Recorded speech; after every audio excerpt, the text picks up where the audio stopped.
महाराष्ट्राचे राज्यपाल आचार्य देवव्रतजी यांनी प्राकृतिक शेतीवर प्रचंड मोठे प्रयोग केलेले आहेत।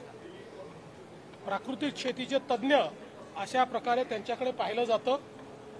त्यामुळे आज महाराष्ट्रातल्या विधानमंडळातल्या सगळ्या सदस्यांसमोर आणि काही सन्मान्य खासदारांसमोर देखील प्राकृतिक शेतीवर त्यांचं एक व्याख्यान आम्ही आयोजित केलं होतं।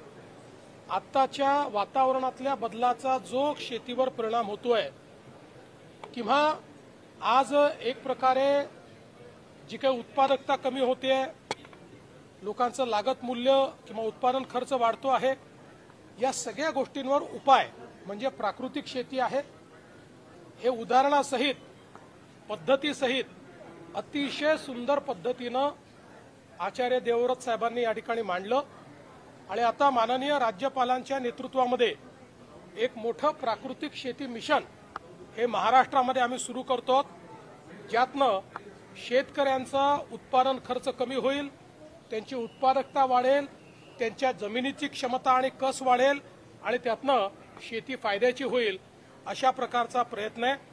आजचं जे भाषण झालेलं आहे ते इतकं अप्रतिम झालंय की सर्व जे विधानसभेचे किंवा विधानमंडळाचे सदस्य होते त्या सगळ्यांना अतिशय हे भाषण आवडलेलं आहे आणि त्यांच्या माध्यमातून निश्चितपणे जे काही राज्यपाल महोदयांनी या ठिकाणी विचार व्यक्त केले आहेत ते शेतकऱ्यांपर्यंत पोहोचवण्याचा प्रयत्न आम्ही करू। सर नेचुरल एग्रीकल्चर जो सम्मेलन आज हुआ सर उसका ठीक है, जो प्राकृतिक खेती के संदर्भ में महाराष्ट्र के राज्यपाल जी आचार्य देवव्रत जी का आज व्याख्यान हुआ है, वो इस क्षेत्र के तज्ञ यानी एक्सपर्ट माने जाते हैं।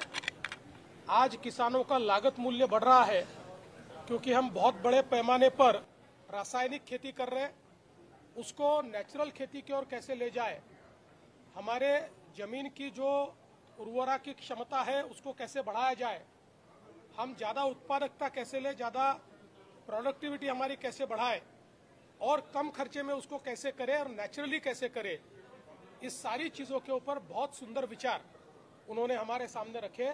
इसलिए मैं उनका बहुत बहुत आभार व्यक्त करता हूं और उनके नेतृत्व में महाराष्ट्र में प्राकृतिक खेती का एक मिशन हम लोग हाथ में लेंगे और किसानों को ये खेती फायदे की हो इस दृष्टि से हम लोग प्रयास करेंगे। जब पडळमध्ये घटना घडली सर डॉक्टरने सुसाईड केलं त्याच्यावर आता सगळी कारवाई झालेली आहे आणि त्या संदर्भात सांगू, आज आपल्याला सर्वांना कल्पना आहे की मोठ्या प्रमाणात आता आपल्याकडे कापूस आणि सोयाबीन याचं जे काही उत्पादन झालेलं आहे, आता त्याची खरेदी केंद्र ही राज्य सरकार सुरू करते आहे। या संदर्भात पहिल्यांदा आपण नोंदणी करतो, याची सुरुवात 30 तारखेपासून आम्ही करतो। त्यामुळे सर्व शेतकऱ्यांना माझी विनंती आहे की कोणीही हमी भावापेक्षा कमी भावामध्ये व्यापाऱ्यांना माल विकू नये। आपण सगळ्यांची नोंदणी करणार आहोत आणि सगळ्यांचा माल हा आपण खरेदी करणार आहोत।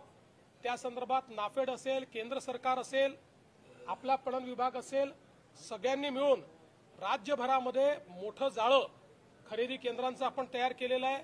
सीसीआयच्या सोबत देखील आपण त्या ठिकाणी टायअप केलेला आहे आणि म्हणून माझी सर्व शेतकऱ्यांना विनंती आहे की हमी भावापेक्षा कमी भावामध्ये कोणीही आपला माल विकू नये। त्यांनी सरकारकडे रजिस्टर करावं आणि सरकारला तो माल विकावा किंवा सरकारी केंद्रावर द्यावा। जर व्यापारी हमी भावाने तो खरेदी करत असतील तरच व्यापाऱ्यांना तो माल द्यावा। सर हिंदी में ब्रीफ कर दीजिए।